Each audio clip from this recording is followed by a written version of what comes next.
Today's podcast is brought to you by Chikara Wrestle Factory, 4711 Wingate Street, Philadelphia, Pennsylvania, specializing in lucha libre, porosu, European, British, and German styles, mixed martial arts, and American pro wrestling, all built into the curriculum at the Wrestle Factory, where they strive to create the most well-rounded performers active today. Hey, yo! Pro Wrestling Podcast listeners, help us out. Click that subscribe button to show your support. Please, we need every one of you. Hello everyone and welcome to this episode of the Pro Wrestling Podcast. As we promised yesterday, this is our WrestleMania prediction episode. We are going to analyze each match one at a time. I will give you my predictions. I will give you my analysis of what I think is going to happen. And then hopefully you can give me some constructive feedback in the comment sections on the various media that you download this podcast to tell me what you think. And feel free, look, I am not going to tell you that I am like the wizard of knowing what's going to happen in these different matches. I will tell you ahead of time that several of these matches I'm going against the odds makers. I don't necessarily think they always know everything that's going on.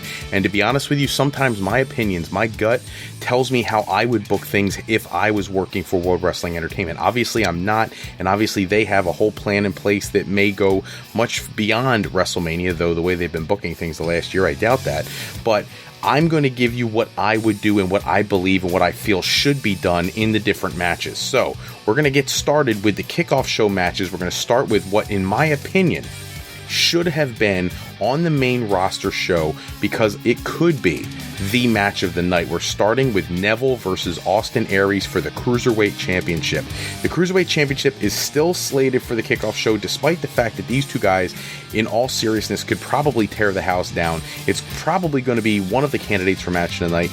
The key is they have to give them time. Now with a 7 hours or whatever the broadcast time is going to be, there is a lot of time out there, but there's also a ton of matches on the card, and I feel like maybe the reason they moved this to the Kickoff Show is to make sure they can give them enough time to really tell their story.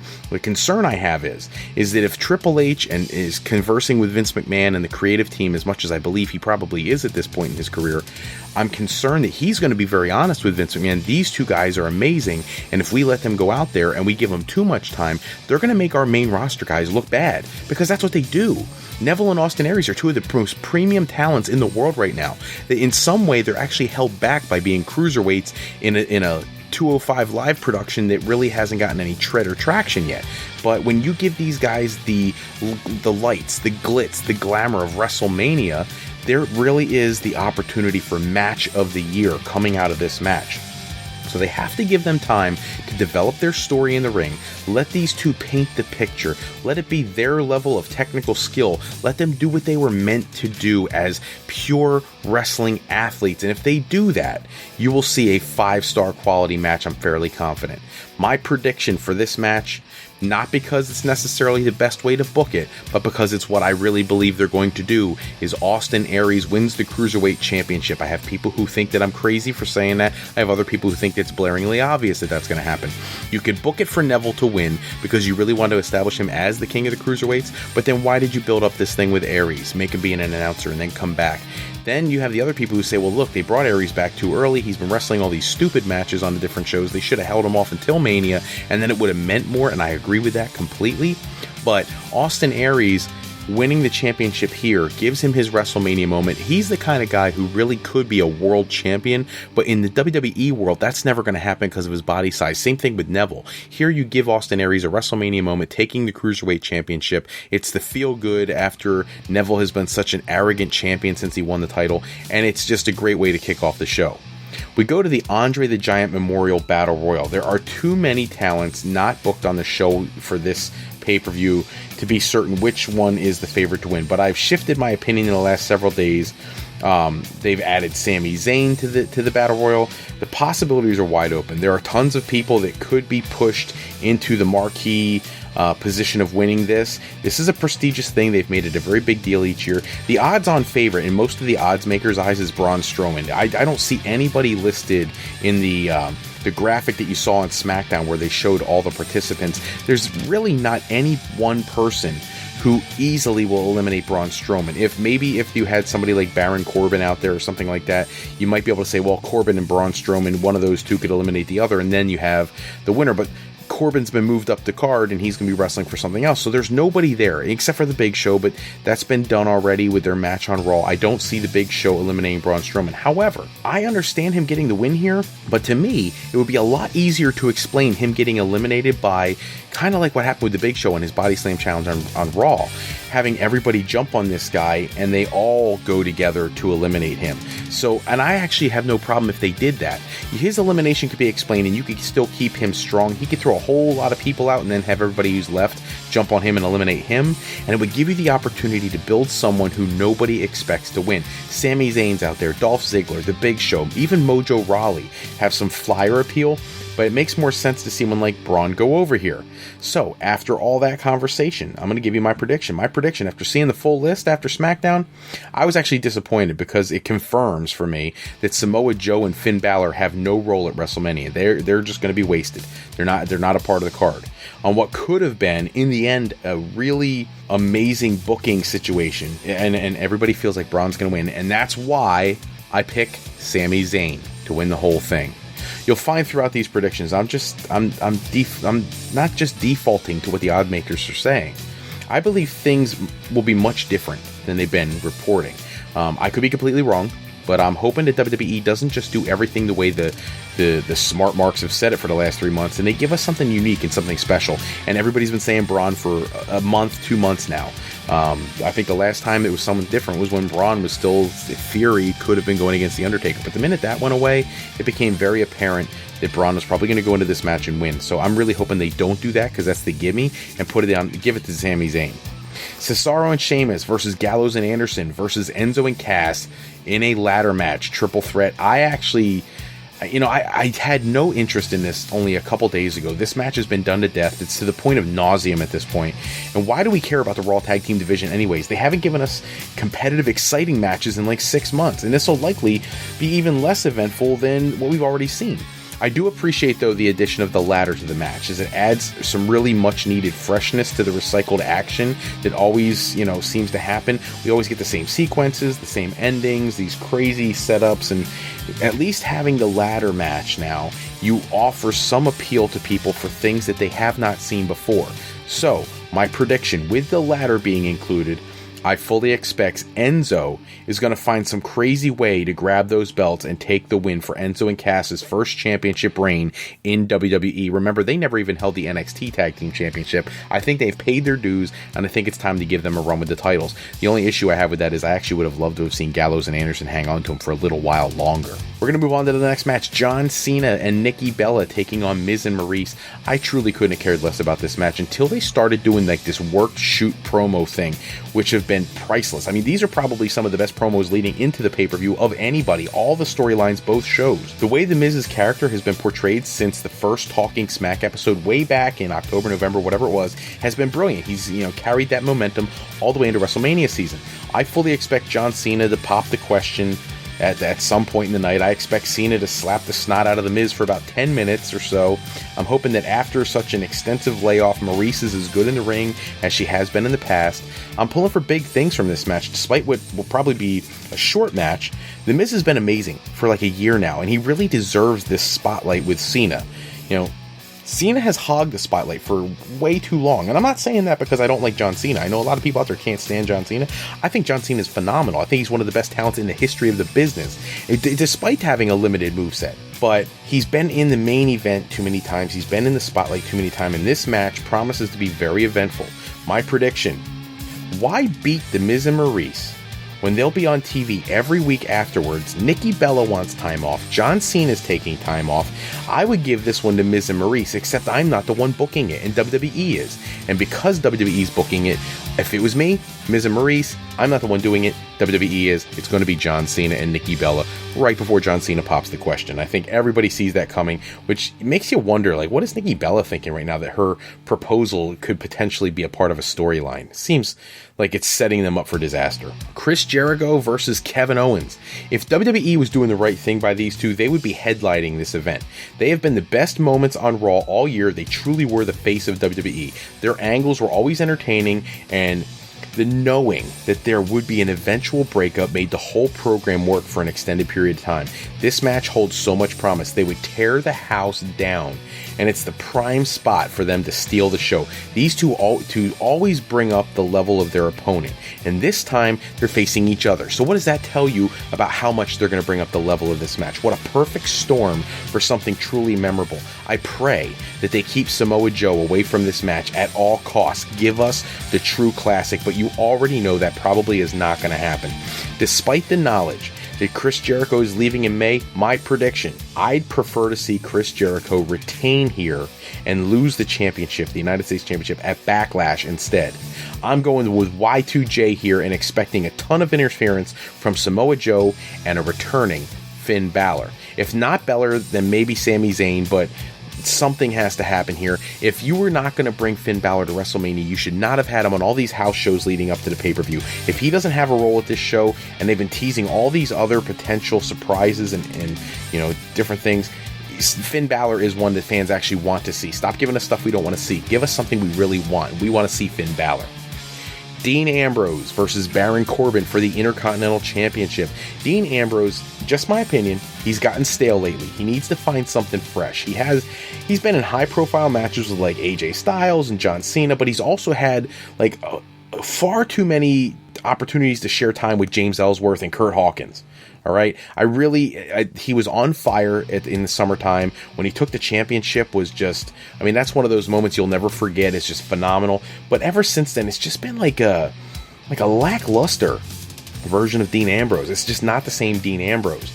And you have somebody like Baron Corbin who's being built up to be an unstoppable force. Potentially one day we could see all these huge monsters in one epic match. Baron Corbin, Braun Strowman, Roman Reigns, etc., etc. For now, we get to see Dean Ambrose take the same beating he takes in every single match and keep coming back for more and more and more. And my prediction for this match, with the way Vince likes the big monster type characters, I expect huge things for Baron Corbin this year, and this will be the first step in pushing him to the main event eventually. Baron Corbin walks out as the new WWE Intercontinental Champion.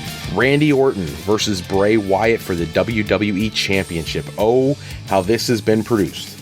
This is cinematic genius with horrifyingly bad actors. If Randy Orton could pull off a horror gimmick, then this would be an absolute masterpiece. That aside, I expect this to be a brutal back and forth contest. Several near falls, at least 2 failed pin attempts after RKOs and Sister Abigail's. I expect we see both Luke Harper and Eric Rowan, who's been cleared for quite a while to come back now. It's a perfect time to bring him back. I wouldn't be totally surprised if we see the entire Wyatt family, minus Braun Strowman, reunite under the guidance of Sister Abigail, who I fully expect could be debuting at WrestleMania. My prediction, I'm going against the betting odds here, but I'm calling for Bray Wyatt to retain the championship after interference by both Luke Harper, Eric Rowan, and the introduction of Sister Abigail. The match that nobody thought that they would want to see, and now, surprisingly, more people want to see than I ever thought would, is the match between AJ Styles and Shane McMahon. After the amazing contract signing on SmackDown, and I meant what I said on the last podcast episode, that was one of the best contract signings I've ever seen. This looks to be a much better match than anyone thought it would be. I feel confident in AJ Styles that he can have a very good match with just about anyone. He has torn houses down with people like Tanahashi, Magnus, Jeff Jarrett, Raven, and a host of other people all throughout the years who all represent such different wrestling styles, and he's always found a way to have, he's the star of the night in every one of those matches, no matter who he's against. This should be no different. I'm not saying that Shane McMahon is a catch-as-catch-can specialist, but I do believe that he pours his heart and soul into these matches, and he truly cares to bring the fans to their feet. I think this match will surprise many, many people. That being said, my prediction, if AJ Styles would lose here, it would be a travesty after losing his first match at WrestleMania. Then he comes back and he gets catapulted to the number one contendership last year after losing at Mania. And then he wins the championship. Now he has this whole long program with John Cena. He has a program with Dean Ambrose. He really has been the face that runs the place. And I don't know, either way, AJ Styles has to win this one. That is my prediction. AJ Styles comes out on top. We move on. Alexa Bliss versus Carmella versus Naomi versus Natalya versus Becky Lynch versus Mickie James. This was supposed to be one against the entire potential roster. There's been all this teasing about surprise. Maybe some surprise people will show up anyways, but I don't think they're going to be booked in the actual match, which I really am upset about. They wasted Naomi's return. They should have had her return at Mania if they're not going to add more girls to this match. Now I've been told it's a 6-pack challenge, and they wasted this surprise return, and there's a realization now that there's potential. There's going to be no Eve Torres, no Asuka, no Kelly, no Eva Marie, no Maria Kanellis, no Lita. And a match that held intrigue now feels like someone slashed its tires. They wasted the surprise of Naomi on SmackDown. We have effectively squashed all the excitement for this match, as well as moving it potentially to the Kickoff Show, which my understanding is that there's still a chance they may move this match to the Kickoff Show. Who books this stuff? And can they really be this out of touch? I'm hoping they still keep some of the surprises there and make the match have some of that promise that it had only a week ago. My prediction, I'm going with Naomi taking her title back so Creative can move forward with whatever plans they had for her before her untimely injury. Seth Rollins versus Triple H.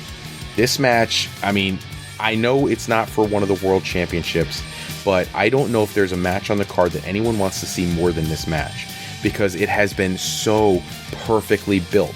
Going back several years to him first turning on the Shield, to him being essentially fed the championship and being pampered by the Authority, his first injury, the way he came back, the way he snuck in and he gets his match and takes the championship away from Roman Reigns, all that kind of stuff. The way he goes into the Universal title match and he loses to Finn Balor, who then gets hurt, and then he's back into the main event picture, and then he ends up getting, to the Royal Rumble where he doesn't even get to compete. He ends up getting hurt. Like, all these things that he's gone through, this has been built so well. Triple H, I don't care if he wrestles once a year, the guy is always going to be prime time. Hulk Hogan said in one of his many documentaries that have been released that he gets off on wrestling someone like Triple H. He just knows where to be. His timing impeccable, I think is what he says in the one that I was listening to. And that's the truth. Triple H is one of the best wrestlers to ever grace the squared circle. I don't care if you love or hate him. You cannot take away from... Yes, he's a political guy. Of course he is. Does he have too much power? Probably. Has he booked himself into situations that should have been reserved for other people? Absolutely. But in this particular situation, this was done exactly the way it should be. And now we get to finally see Seth Rollins and Triple H go to war. I'm again hoping there is no outside interference. It would really destroy what has been built up so well over such a long period of time. And my prediction, we're going to see Seth Rollins walk out of here defeating Triple H. Roman Reigns versus The Undertaker. I'm concerned with how this match will come off with The Undertaker's limited mobility. Should he perform well, they could steal the show. However, with his recent grimaces in his face on Raw after delivering the chokeslam to Braun Strowman, I don't see him having a typical Undertaker Mania match. I just don't. I don't think he's able to do that right now. This one will be shorter and to the point. Lots of punches, lots of kicks, because those are safe and less impact moves. Some spots from Reigns. I'm sure he'll hit a few of his normal sequences. There will be at least one tombstone in the last ride for Reigns to kick out of. There'll be a Superman punch and a spear for The Undertaker to kick out of. All the spots you hope to see every year from an Undertaker match. In the end, though, we have to make a prediction. It's a bit of sacrilege to go against The Undertaker, but all the odds makers are calling for it. Reigns is supposed to beat The Undertaker. For that reason alone, I'm going with my gut and saying The Undertaker is still the big dog, and this is still his yard, and contrary to the odds makers, I say The Undertaker wins, and here is why. This way, we get another year of hypothesizing whether or not we're ever going to see him wrestle at WrestleMania again, and maybe we don't. The end outcome doesn't change whether they book him to win or lose here. Roman Reigns has a whole year to build up to next year's Mania match with Brock Lesnar if they really want to go that route. But just being in the ring with The Undertaker gives Roman Reigns a huge perk. If you make him look good in this match, but he still takes the loss, they want this guy to be the face of the company. And everybody's been saying turn him heel and then he'll be a better face later. I'm going to go against that. I'm going to tell you, if you have him cleanly lose to The Undertaker and do it graciously and do it proudly and then allow The Undertaker to hand over the reins to Reigns, no pun intended, you have the opportunity to bring in that crowd's support that they've been looking for. You have the opportunity to captivate the audience, that The Undertaker has hand-chosen this guy to be his successor. If you want to get the people to believe there is no wrestler in the world right now that people get more upset about losing than The Undertaker, you look at the looks on the people's faces when Brock Lesnar ended that streak. The streak is gone and people still don't want him to lose a match at WrestleMania. Don't let it happen. Let him win, but let Reigns look good and have The Undertaker put him up at the end of the match. Have them hold each other's hand up. Let him turn the reins over the reins. Okay? Let it move on. But you could build Reigns better by letting him lose, I think, than letting him win. Yes, you can get the ire and the hatred of the fans, but you've got that already. Even Triple H said that 70% of the audience doesn't like him. So you don't need to do something to make him even more of a villain. He's already a villain. Do something that establishes him as, hey, we don't just want this guy, The Undertaker does too, and now you should too. Bayley versus Sasha Banks versus Nia Jax versus Charlotte in the elimination match. This, I don't even know where to begin with this. This is a booking nightmare. This match has been talked about in every which way you can think of, and it's imaginable. In January, it was supposed to be Charlotte entering as champion. Everybody thought Bayley would get the feel-good win and have her crowning moment. Then the title change took place too soon. The match at Fastlane was a shock. Now I'm dumbfounded. I have no idea what the booking of this match is going for. I would have expected Dana Brooke to interfere and cost Charlotte her chance at the title, except they had Charlotte destroy her 2 weeks ago on Raw. I would say you could have Nia Jax get jumped by all three of her opponents to eliminate her, and I think that still makes sense. But after that, I have no idea what they're going to go for. With the promo on Raw from Sasha Banks about friends and business, it covered her if she steals the win from her friend Bayley and keeps Charlotte away from the title without her taking another pinfall loss, because her character's just been getting buried. If they ever want a Ronda Rousey match for Charlotte, they have to keep Charlotte looking unbeatably strong, or she's never going to be believable to even give Ronda Rousey a run, and I think that's something they still would like to do.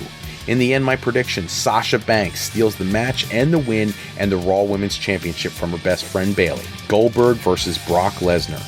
This match needs 12 to 15 minutes minimum if we're going to build any excitement from the fans. They've seen the squashes. They've waited patiently for something with more substance. This match has so much more to offer. Should WWE book it correctly? For those who think Goldberg is a two-move man and this should be, I've heard people call it that we should have a 3-minute Iron Man match. Remember, Goldberg did have several matches in WCW that saw him use some of those like Muay Thai looking moves and a bit of grappling. I think that would be a welcome addition to this match given Brock's mixed martial arts history. Goldberg has to sell some in this match, and he has to do it well so he can avoid the same horrible match feel of their last WrestleMania match. If anybody remembers, their first WrestleMania match was god-awful. With all that being said, knowing Goldberg is more than likely leaving after the pay-per-view, knowing what the plan is for next year, my prediction with all those things considered, unless Vince pulls off some crazy contract offer at the last minute to keep Goldberg around, I predict Brock Lesnar walks out of WrestleMania with the WWE Universal Championship. That's all the time we have for this episode. Check back with us in episode 57. Is it really 57 already?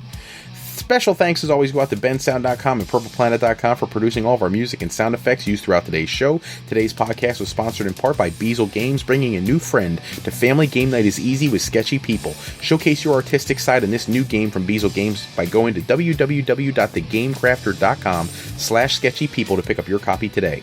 And to alleyrepair.com. Contact Alley Repair today for servicing of all your classic skee-ball, pinball, and arcade game needs. We want to thank you for listening to today's podcast. We encourage you to go to our website at www.frolifeplanning.com to learn more about what Mr. Fro can do for you on your path to higher education. Remember, Fro Life Educational Planning is for today, for tomorrow, and for life with Fro Life. I'm Fred Froelich, better known as Mr. Fro, and I want to thank you for taking a few moments with us today. And if you're looking for more wrestling news and rumors, go to www.tsjsports.com/WWE for my latest articles on the world of professional wrestling. Until next episode, take care, everybody. Have a great night.